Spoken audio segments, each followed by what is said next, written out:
So, what's your name? Where are you from? My name's James Inlow. I was born in Augusta, Georgia. Is that where you are right now? No, I am in Fort Worth. What do you do in Fort Worth? I actually am a teacher. I'm a professor at a community college, and I do not teach in Fort Worth. I teach in almost Dallas. Talking to you because you're a member of Studio Misfit. You're a cosplayer, right? Yes, I am. When did you start cosplaying? What got you into it? I started cosplaying in 2009 when I went to a con called All Con, and I thought it was the greatest con ever, but I was wrong. So you went to this con. Were you in cosplay? I was not far from where the con was, my apartment, so I saw people in costume, and I just jumped in. I went home and tried to make a costume like that day. Big mistake. Then I decided to make a better costume, and the rest is history. So it seems like people do cosplay for different reasons. You have people who like making, sewing, doing phone work, photography, posing, performing. For you, what drew you to it? And well, I guess what do you like most about cosplay? Like, which of those creative aspects speaks most to you? What speaks most to me is I like to become the character as best I can, in a way. And when I'm doing that, you get me in character. If a child comes up to me, I'm in character.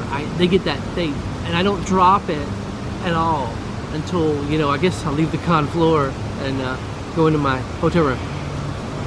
There were a bunch of adults who reacted really heavily to it when I was Jareth the Goblin King, and they tried to pass me their babies, and they started, kill my baby, and I'm like, oh, that's not, well, okay. Was there a moment that made you feel like, wow, I'm a for sure cosplayer? Yeah. I like it when you do something obscure, even though it makes me kind of angry. We live in an age of smartphones where no one can look in their smartphone for a couple of seconds to see if there's anything like me. And if they don't know it, a lot of people, they don't care about it. When I went to Comic-Con fan days, we dressed up like the Howling Commandos, right? And if you've watched that movie, they are unique looking characters, but they got to be around Captain America like all the time. Then they go, oh, I think he's, then they figured, some people figured it out. Some people didn't figure it out, but when we were around Captain America, people just, really kind of lit up in a way because we were obscure. Sometimes if you were doing an obscure character, you get a lot of flack. But when we did the Howling Commandos with Captain America, people were taking tons of pictures, and it just felt so good, I like it best. I like it a little. I like it a lot when we do something obscure. I may not know what we're doing, but they can see some visual clue and they can figure it out. It is frustrating, but also kind of empowering when you do something unique. So what would you say to, because I think for men, there's still somewhat of an unfair bias in cosplay. There's a lot of young guys and people just all around that's like really models, women who are young, thin, and attractive. Those are really the only people that should be cosplaying. What would you say to those people? Screw off. I think I've seen so many really good cosplayers that are male that really capture the essence of any character they're playing. And the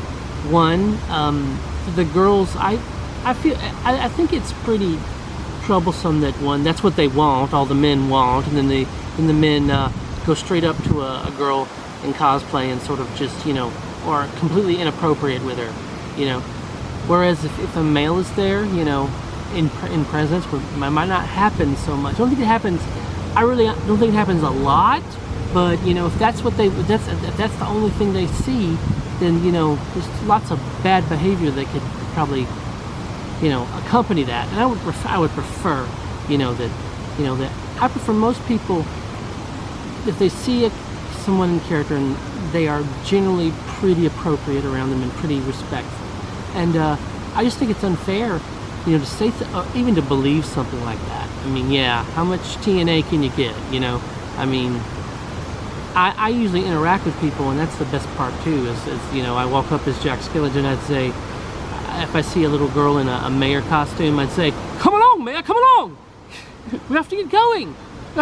It's only, 365 days till the next Halloween, And I did that for a little girl, and she was just amazed by it. I mean, was really grateful. That's what I live for. That's where you have another person in costume, and you encounter them, and you talk to them, and you treat them, with so much reverence, and they treat you back with reverence, and they feel like they're in it. They feel like they're in a movie, It's that is one of the benefits and rewards of it. It's the best reward. The best. It's the best reward. What other things do you like? All right. I like Overwatch. I like D&D. I like Doctor Who. I like old 80s movies, and I try to do as much as I can. I like Animal Crossing, which I think is going to be hot soon. Last question. So as a group, Studio Misfit Cosplay, we're a group of friends that are older. We're adults. Most of us are not in our 20s. We're not. And we like to do group cosplays. What group have we done that you like the best, or what other build just absolutely blew you away? Yeah, we did some amazing work in Nightmare Before Christmas. We had a lot of us. We could have used more, but we were great. And we also did Alice in Wonderland, a bunch of cosplay, and it was just, when you immerse a bunch of people in a thing, right, it kind of comes to life. And they can walk around you and you can feel like you're in a movie, even if you're not in cosplay.